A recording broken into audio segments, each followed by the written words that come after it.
the Terrifying Lies podcast with music and stories by Craig Nybo.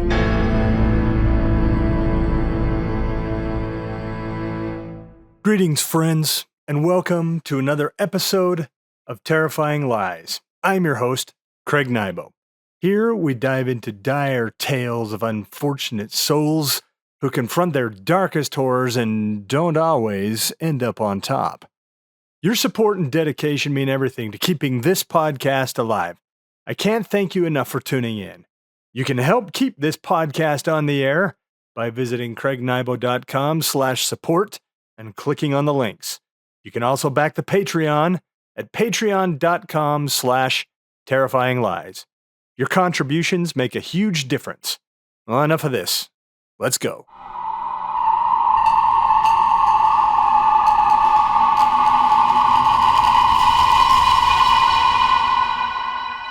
Regarding Part 4 of Red Annex, I had a very concerned fan bring something important to my attention. In his comment on the episode, Jay Johnson said the following: "As an engineer and math person, I need to make a couple of clarifications on your volume calculation. You said cubic gallons, and gallons cubed a couple of times, which is redundant. Gallons is already volume, so saying cubed doesn't make any sense. Also, the volume calculation fails to account for the thickness of the sphere. So, unless it's a zero thickness object or the diameter measurement is somehow the inside diameter, pouring the volume calculated will likely overflow. Keep up the stories." Jay, you're completely correct on all counts when it comes to this issue. I truly appreciate your willingness to bring this to my attention. I accept full responsibility for my lack of acumen when it comes to mathematics. I am an author and therefore prone to get it wrong when it comes to numbers and even basic arithmetic. In all seriousness, Jay, you're a pretty cool guy. You made my day with your comment. Thanks for listening. I truly appreciate it. And for your trouble, go ahead and email me directly at craiglnybo@gmail.com. Send me your address. I'd be happy to drop a free copy of Panic Fire, my lightning-fast board game where you must have quick wits and an itchy trigger finger. Now, back to the show. Today's story is part 6 of an ongoing saga. If you haven't tuned in for the first 5 parts, you'd better go back and listen. Otherwise, you might find yourself scratching your head. Previously on Red Annex, a U.S. Army Special Unit team has infiltrated the annexed San Fernando Valley amidst a virus that causes madness and cannibalism. At first, they entered with the directives to recon and rescue, but the locals raised the stakes when they attacked, killing some of the soldiers. Now the unit has divided into 3 parts. Orton, the commanding officer, has taken a few to recover soldiers taken captive by a local cult leader named Langevin. Peltier, the medical sergeant, has taken her vaccine to help a group of peaceful people trapped in a church surrounded by hostiles. Pitts and Watson intend to take out a group of hostiles holed up in a makeshift gun nest atop a Union 76 marquee. All must report to the landing zone for extraction in less than an hour, or be left behind. Can they complete their respective missions and make it back in time? Well, you'll have to listen to find out. Enough stalling. Let's get on with it. I'll see you on the other side.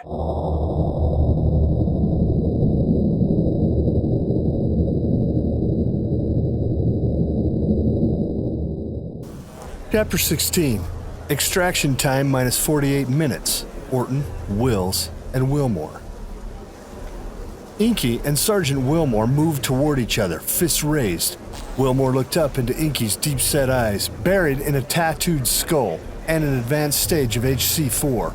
Wilmore imagined putting his fists in all the oozing pus. If he hadn't contracted Red Ring already, just by breathing within the annex, he would undoubtedly have it after contact with the big illustrated man. He hoped Peltier lived.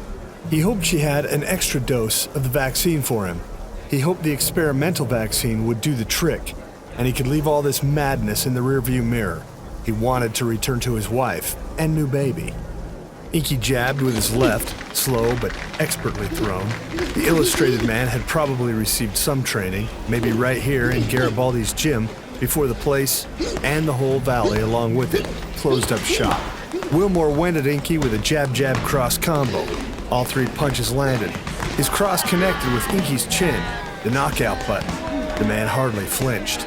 Wilmore decided to bait the big man and put his plan into motion. He backed off a couple of steps. Inky moved forward. Wilmore backed up a couple of more steps. Inky took the bait and ran at Wilmore, fists up in front of his face.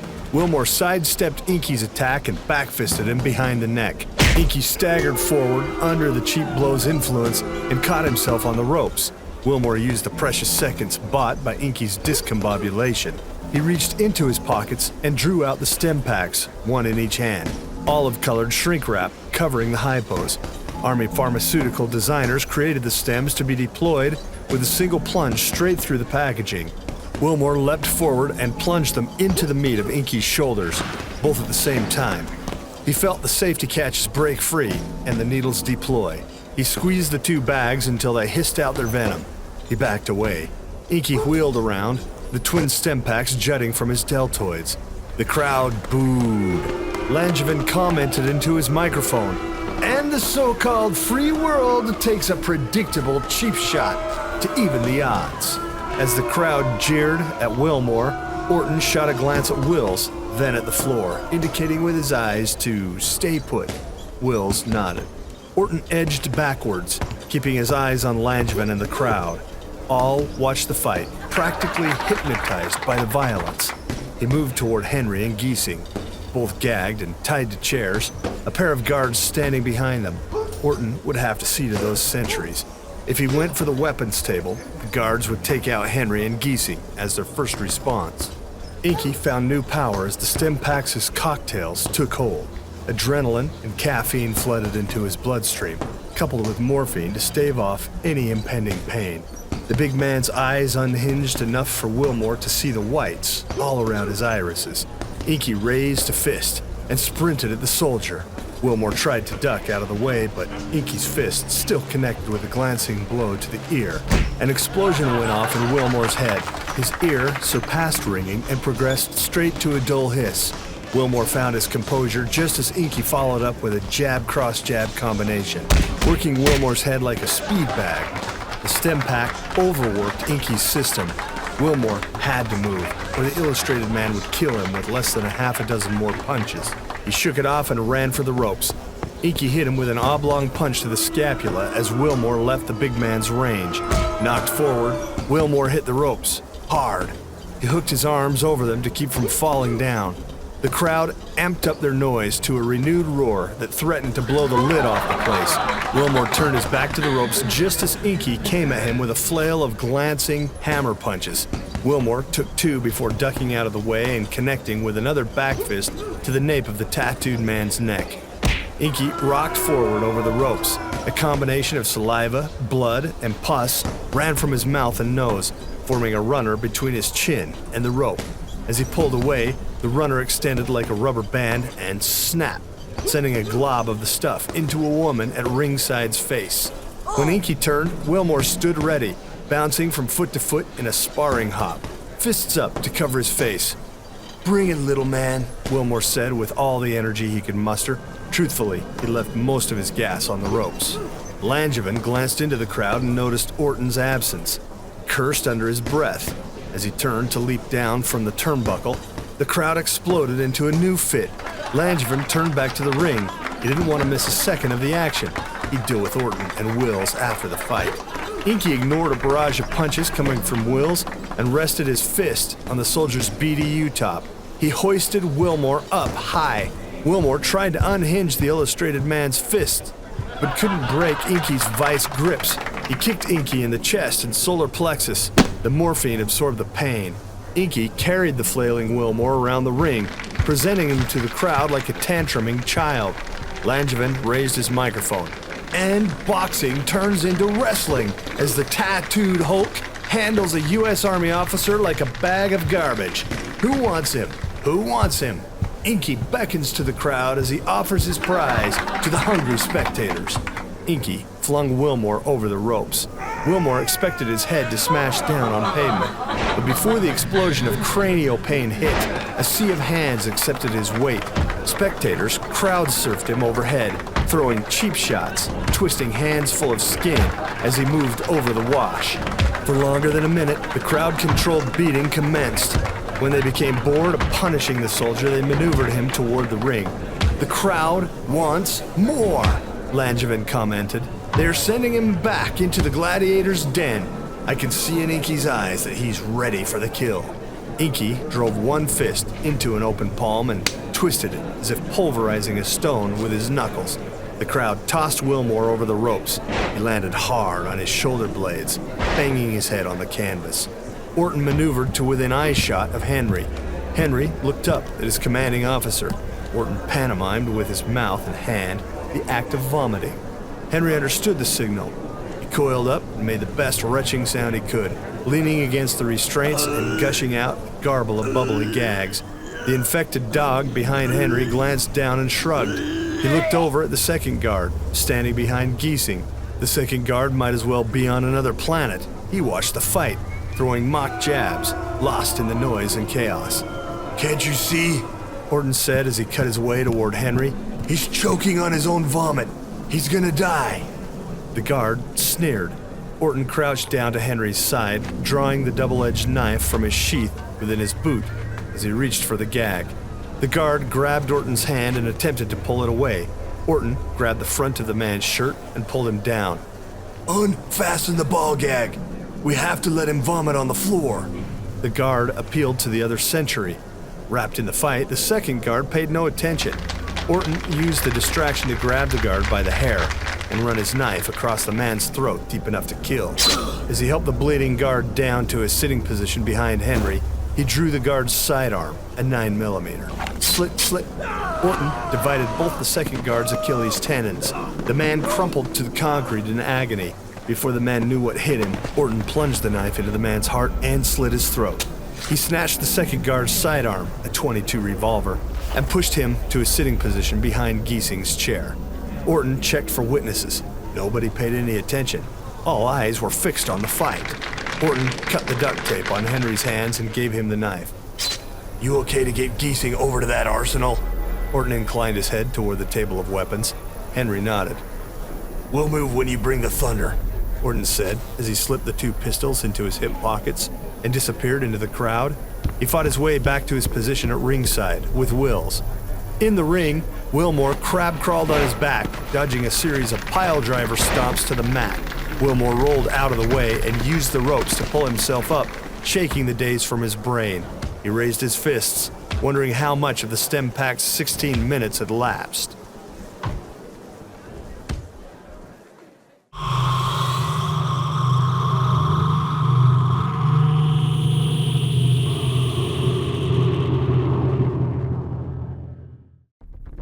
Chapter 17, Extraction Time minus 42 minutes, Tattoos. Tattoos outpaced the dog behind him but didn't make enough distance to pause for more than a moment to catch his breath in the alley between the flower shop and the boutique clothing store. Some of the dogs milling in front of the Christian Center had spread out, a few ducking into the alley from which Tattoos has sent the Escalade on its lethal path, others penning up and down 7th Street. Thankfully, they hadn't anticipated the distance covered by Tattoos. He took a moment to observe them. More than a block up the street, their attention focused on the alley from which he had come. With only seconds to spare, he waited for the best possible moment to break from the alley without being noticed. With only a little hesitation, he ran for it into the street, hoping that he had made enough distance that the woman behind him, with her machete, wouldn't know to follow. He cut 3/4 across the street before he heard a scream behind him. "He's up here! He's up here!" The dogs outside the Christian Center turned almost in unison and spotted Tattoos as he leaped up the curb and headed into the alley. "Damn that bitch," he said under his breath, craning his neck around to spot her. He felt confident that he could outpace her. He felt lithe and fleet, where she struggled to move under Red Ring's strain. The rest of the dogs would be coming for him. His only chance of not bringing a train of red-ringed crazies straight to the door of the Christian Center would be to take her out and hope the other dogs headed the wrong direction. Out of time and with no plan, Tattoos decided to take high ground advantage. He climbed onto the roof of a gray Honda Civic Sport. As he stood up, The metal buckled. He struggled to keep his balance. Hands extended and flailing, he regained his equilibrium and turned around just in time to see the woman coming at him with her machete. She swiped sideways as she ran by the Honda Civic. Tattoos yelped as the machete rapped his shin. She'd hit him with the flat of the weapon. He kept his ground and managed to turn just as she came at him again with another swipe. Tattoos leaped at her in a headlong vault. Her strike pinged uselessly on the roof of the Civic, slicing the paint where he had stood only a fraction of a second before. Tattoos hit her hard as he came down. She tottered for a moment but crumpled under his weight. Both of them smacked on pavement. The machete clattered away as the two of them wrestled for dominance.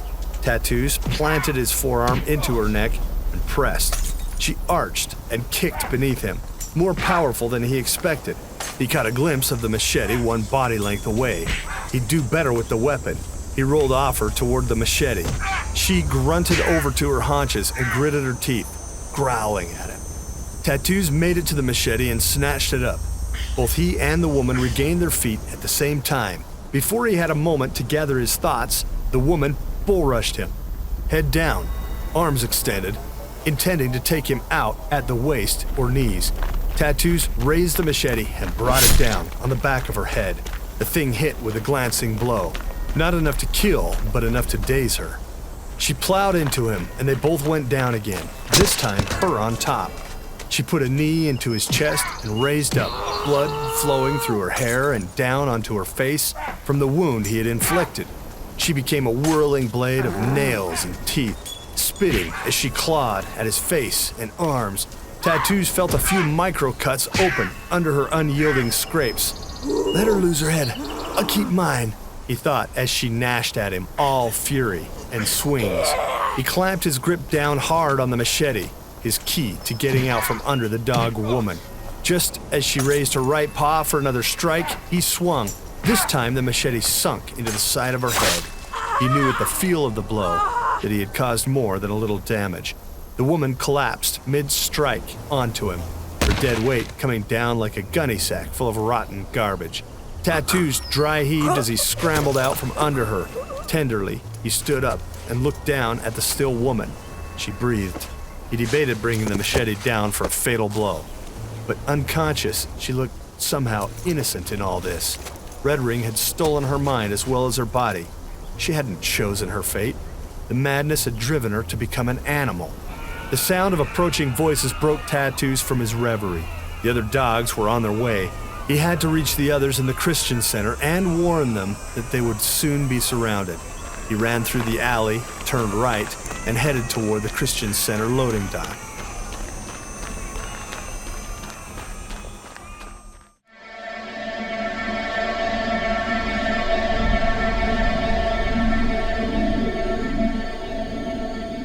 Chapter 18.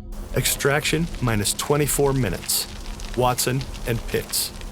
A mob of hostiles moved toward the Union 76 station, cutting through the gaps between abandoned cars scattered across the street. Watson watched them through his MK-16's optics. They accumulated like a snowball, peeling out of cover, out of building exits from behind cars. They gained strength and solidarity as they approached. Most carried guns, a mismatched collection of pistols, rifles, shotguns, and zip guns. I have 11 hostiles incoming. No, make that 13, Watson said. Pitts finished taping the end of the hose to the tip of the diesel pump actuator. He reinforced his patch job with nearly an entire roll of camouflage adhesive until a ball of the stuff bulged where metal and rubber met. He pulled the pump lever. Nothing happened. He felt for his wallet and realized that he'd left it in the barracks. Do you have a credit card? Pitts asked. Watson eyed his senior officer, tilting his head sideways. Cover me, he said. He lowered his weapon and felt for his wallet in his hip pocket. Pitts raised his MK-16 and sighted the incoming hostiles. He counted 15, no, 17. He panned his weapon for a look in the other direction. Another 8 converged. Pitts and Watson could hold them off in ones and twos, but incoming en masse tipped the odds away from even the best equipment and soldiers. Watson plunged his credit card into the slot and went through the brief questionnaire all pump stations impose.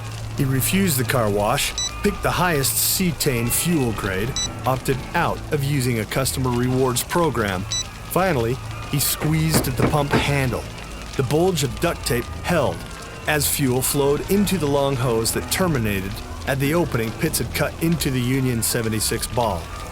"I'd better be reimbursed for this," Watson said as he watched the pump fee climb dollar by dollar. "Inflation's a bitch." "Save the receipt or you get nothing." "Shut your mouth." "That's shut your mouth, sir." "Asshole." Pitts chuckled. Watson set the pump actuator onto continuous flow and raised his MK-16. He sighted up the street. "We're up to more than 20 on this side." "I got 11 and too many, and I don't want to go out Butch Cassidy and Sundance Kid style," Pitts said. "It's time to head to the extraction point." "We gotta blow that big orange ball before we go. If they have more RPGs, they'll set up a roost and take out the Chinook." Pitts watched another hostile join the rush through his optics. "I have an idea, but I'm gonna need your M9 magazines." Watson drew 3 magazines from his belt. Pitts also drew 3. "We need to leave, but we need to convince them that we're still here. How much time do we have before that thing is full?" Pitts inclined his head toward the big orange ball at the top of the tower. Watson uncovered his wristwatch and timed a 10-second flow of diesel fuel. "I got 5.6 gallons in 10 seconds. "How much have we pumped so far?" 102 gallons. Pitts looked through the optics of his M16. "I give him 6 minutes before contact. We need to fill that thing up and get out of the blast zone, about 75 meters away. I think we can make 7 clicks per hour." "How much time do we have, math genius?" Watson worked out the math in his head.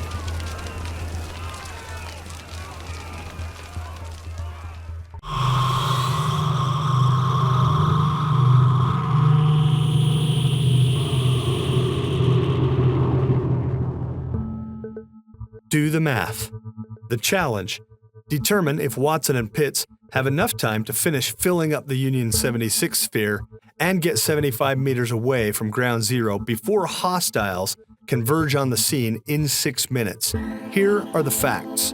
1. A soldier travels at 7 kph when fully loaded with an LBE pack. 2. Watson and Pitts must travel 75 meters to clear the blast zone. 3. Watson has already pumped 102 gallons of diesel fuel into the Union 76 ball. 4. Watson needs to pump a total of 671 gallons of diesel fuel into the Union 76 ball. 5.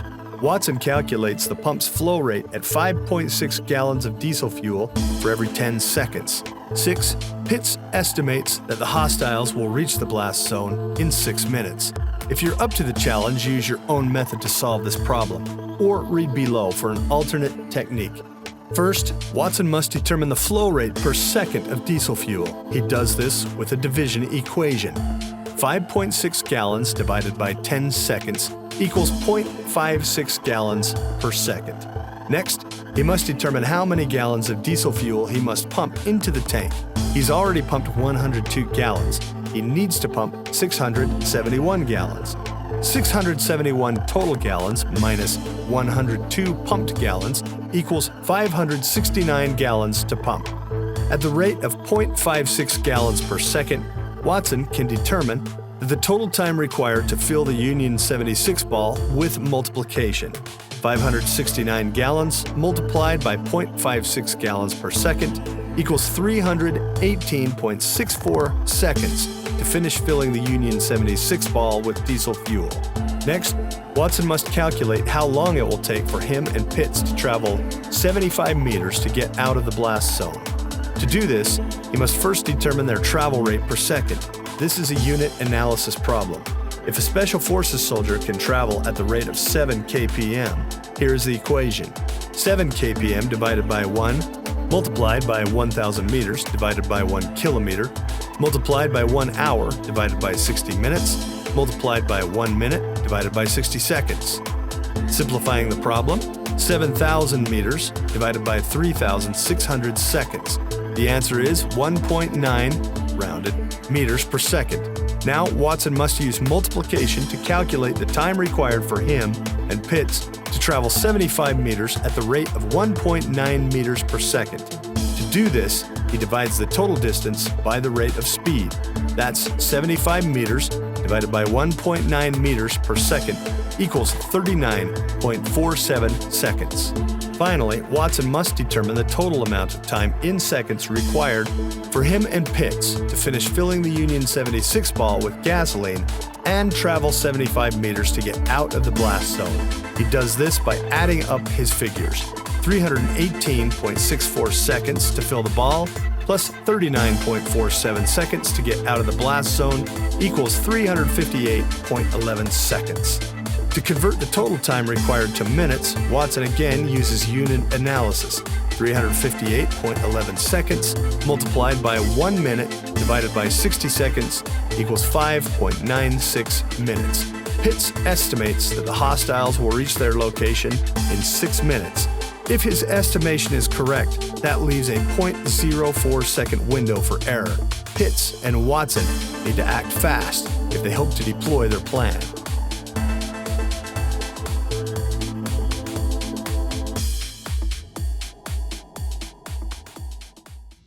We're gonna need a big distraction, a solitary reaction. Can't be a little thing, can't be a fizz. It's gotta tumble like a psycho blitz. We'll make it rumble, we'll make it splash. We're gonna jumble, baby, we're gonna crash. Ain't gonna fumble, we're gonna smash. When it comes to havoc, we're gonna thrash. We need to cause a big sensation, a raucous recapitulation. Won't be a titchy, we won't be a bore. It's gonna bellow, baby, it's gonna roar. We'll make it tumble, we'll make a splash. We're gonna jumble, baby, we're gonna crash. We're gonna fumble, we're gonna smash. When it comes to causing havoc, baby, we're gonna thrash.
We'll make it tumble, we'll make a splash.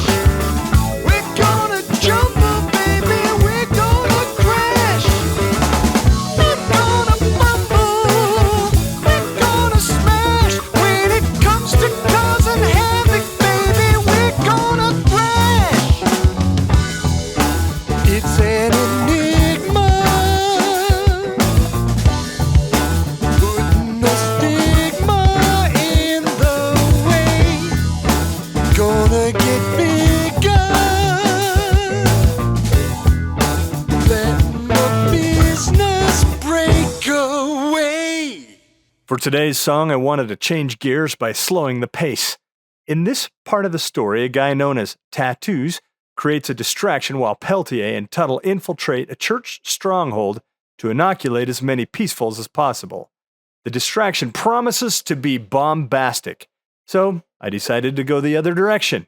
I set a slow tempo of 90 beats per minute and slapped away on my bass guitar. I built everything around that bass line. Once again, I had the good fortune of working with the magnificent drummer, Bernardo Iacona. He's a genius. I send him the tracks without any drum reference, and he records in his personal studio. What I get back is nothing less than amazing. It's gotten to the point where I rarely give him direction because what he produces without me getting in the way is much better than anything I can imagine. I hope you enjoyed We're Gonna Need a Distraction.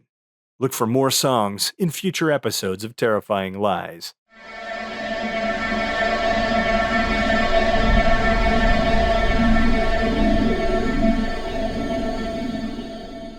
Thanks for joining in this blackened room full of creaks, chains, and groans. I hope you enjoyed this episode of Terrifying Lies. Remember, the horrors don't end here. Tune in next time. Believe me, you don't want to miss what lies ahead. Your support keeps Terrifying Lies on the air. Visit craignybo.com/support to learn how to get behind the show. Be safe, be kind, and stay curious. Until next time, I bid you sweet dreams. Or should I say, sweet nightmares. This has been the Terrifying Lies podcast. Please come again. You're welcome here.